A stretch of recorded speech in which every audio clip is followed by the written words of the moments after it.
పవన్ కళ్యాణ్ను గెలిపించేందుకు ఇంచుమించుగా cinema industry మొత్తం పిఠాపురంలో ప్రచారం కొనసాగిస్తోంది. ఎట్టి పరిస్థితులు అంటే వాళ్ళ స్థాయిలో వాళ్ళ పార్టీకి చేయాల్సిన సేవ ఏదైతే ఉందో చేసేందుకు ముందుకు వస్తుంది. ప్రస్తుతం మనతో సీనియర్ నటుడు హరిబాబు మనతో ఉన్నారు. ఆయన అడిగి మరిన్నో తెలుసుకునే ప్రయత్నం చేద్దాం. సార్ చెప్పండి, ఎలా జరుగుతుంది ప్రచారం? ముందుగా పిఠాపురం ప్రేక్షకులందరికీ, పిఠాపురంలో ఉన్నటువంటి జన సామాన్యానికి అందరికీ కూడా నా హృదయపూర్వక ధన్యవాదాలు తెలియజేసుకుంటున్నాను. ఎందుకంటే ఒక అద్భుతమైన ప్రదేశానికి వచ్చాము.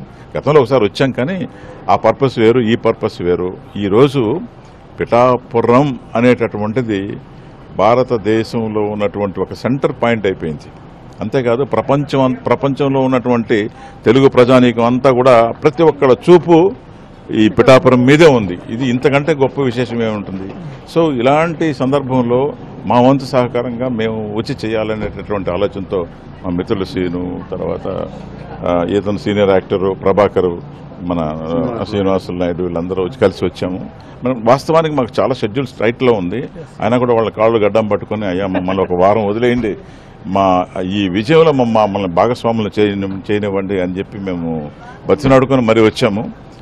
కానీ ఒక అద్భుతమైన ప్రదేశానికి వచ్చామనేటటువంటి భావన మాకు కలిగింది. పిఠాపురం మా ప్రేక్షకులకి, మన ప్రేక్షకులకి, మన పవన్ కళ్యాణ్ ఎమ్మెల్యేగా ఉన్నటువంటి ఏరియాకి మేము వచ్చాము. చాలా సంతోషంగా ఉంది. ప్రజలను ఓట్లను అభ్యర్థిస్తారు సార్ మీరంటే మీకు అభిమానులు ఉంటారు, అలాగే మీరు వ్యక్తిగతంగా మీరు వస్తున్నారంటే. ఇంకొక విషయం ఏంటంటే, అంటే కొంచెం ఇబ్బందికరంగా ఉంటుంది ఈ మాట చెప్తే. నిజాయితీగా మాట్లాడే అలవాటు నాకు. మీరు ఎవరేమన్నా అనుకోండి, రాజకీయం అంటే ఈరోజు నెహ్రూ గారు ఒక మాట చెప్పారు మేము చదువుకునే రోజుల్లో, politics is a trade for rascals అని అన్నాడు. అంటే దాన్ని బట్టి ఊహించుకోండి. అంటే నీతి నియమాలు తప్పేటటువంటి వాళ్ళకి ఇది ఆలవాలమైనటువంటి ప్రదేశం, చదువుకున్నటువంటి వాళ్ళకి ప్రదేశం కాదు. ఒక మాట చెప్తాను వినండి. మనము ఎంతో గౌరవించుకునేటటువంటి అబ్దుల్ కలాం, మన దేశాన్ని యొక్క ప్రతిష్టను ఆకాశంకి ఎత్తినటువంటి అబ్దుల్ కలాము అంత గొప్ప నిజాయితీపరుడు. కనీసం వార్డు కౌన్సిలర్గా వేసినా కూడా గెలవలేడు. వార్డు కౌన్సిలర్గా కూడా గెలవలేనటువంటి పరిస్థితి. ఎందుకంటే ప్రజల్లో చైతన్యం లేదు.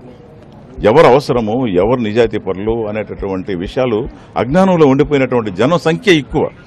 100 మంది ఉంటే 100 మందిలో ఇల్లిటరేట్ పీపుల్ 60 మంది ఉన్నారు. మరి వాళ్ళని ఎలా ఎడ్యుకేట్ చేయగలము? ఎవరో ఒక రిస్క్ చేయాలి. ఆ రిస్క్ చేసేటటువంటి వాళ్ళు ఈ రోజుల్లో అరుదు. అలాంటి వాళ్ళల్లో మా పవన్ కళ్యాణ్, మీ పవన్ కళ్యాణ్, మా మన పవన్ కళ్యాణ్.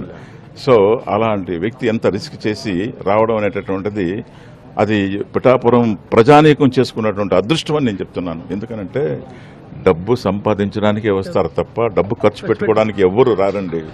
ఈ అమాయక జీవి కష్టపడి చెమట ఓడ్చి సంపాదించిన డబ్బు అంతా తీసుకొచ్చి రాజకీయాల్లో ఖర్చు పెడుతున్నాడు.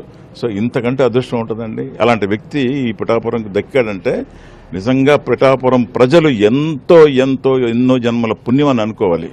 ఎందుకంటే అంత సున్నితమైన మనిషి, కష్టం తెలిసినటువంటి మనిషి, ప్రజలకు ఏదో చేద్దామనేటటువంటి తపన. లేకపోతే ఎంత సుఖమైన జీవితం అండి అయింది. రోజుకి 5 కోట్లు 8 కోట్లు ఇచ్చేటటువంటి రోజులను వదిలేసి ఈ ఎండల్లో పడి, ఛానల్లో పడి, అందరి చేత మాటలు తిని ఇంత పరిస్థితి వచ్చిందని అంటే, సో ఇంకా మీ బాధ్యత ఎంత ఉంది చెప్పండి.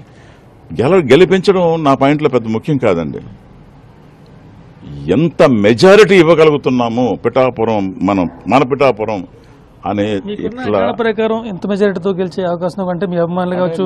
మీకు ముందు నా ఐడియా వేరండి. ఎందుకంటే ఎవరు చెప్తుంటారు కదా, ఎవరు తోచిన మాట వాళ్ళు చెప్తారు. అప్పుడున్నటువంటి విజన్ వేరు. ఇప్పుడు నేను జనాల్లోకి వెళ్ళాం గనక, ఇంటింటికి వెళ్ళాం గనక ఇప్పుడు చూసినటువంటి నమ్మకం అయితే మాత్రం అబ్సల్యూట్ మెజారిటీ అంటే అసలు ఆ మెజారిటీకి కొలతలేదు, కొలమానం లేనటువంటి మెజారిటీ ఇవ్వబోతున్నారనే నమ్మకం మనస్ఫూర్తిగా. అనేది ఇది హిపోక్రసీ కాదండి, పైకి చెప్పే మాట కాదు, హృదయంలో నుంచి వచ్చి చెప్పే మాట. ఇది ఎంత మెజారిటీ ఇస్తారనేది వాళ్ళ ముఖాల్లో వాళ్ళ ఆనందం చూస్తుంటే తెలుస్తుంది. సో వన్స్ అగైన్ మన పిఠాపురం ఒక ఇండియా మ్యాప్లో మనది అంటూ ఎర్రటి మార్కులో కనబడాలి. అది ఆ అదృష్టం మీ పిఠాపురం, మన పిఠాపురం వాళ్ళకి దక్కింది. ఈ అదృష్టాన్ని మనం నిలబెట్టుకోవాలి. అందరూ ఓటు, ఎవరు కూడా ఒక్క ఓటు వేస్తే ఏముందిలే అని కొంచెం రిలాక్స్ అవుతాం. కాకండి. అన్నం ఆ రోజు మానేయండి. కావాలంటే ఉదయం టిఫిన్ మానేయండి, మధ్యాహ్నం భోజనం మానేయండి, క్యూలో నిలబడండి, ఎండను లెక్క చేయకండి, ఓటు వేసిన దాకా నిద్రపోకండి ఒక్కరోజు. రైట్. మళ్ళీ ఇది మొత్తం చూసుకుంటే పవన్ కళ్యాణ్ ను గెలిపించుకోవాల్సిన బాధ్యత పిఠాపురం ప్రజల మీద ఉంది. ఖచ్చితంగా దేశంలో పిఠాపురం చాలా స్పష్టంగా కనపడాలి. అలాగే కష్టపడిన డబ్బులను రైతుల కోసం పేదల కోసం ఖర్చు పెట్టుకుంటూ తిరిగే అమాయక జీవి పవన్ కళ్యాణ్ కాబట్టి ఆయన గెలిపించుకోవాల్సిన బాధ్యత మా భుజాల మీద అని చెప్పి రఘు గారు చెప్పారు. రవిశంకర్తో రాజేష్, బిగ్ టీవీ, పిఠాపురం.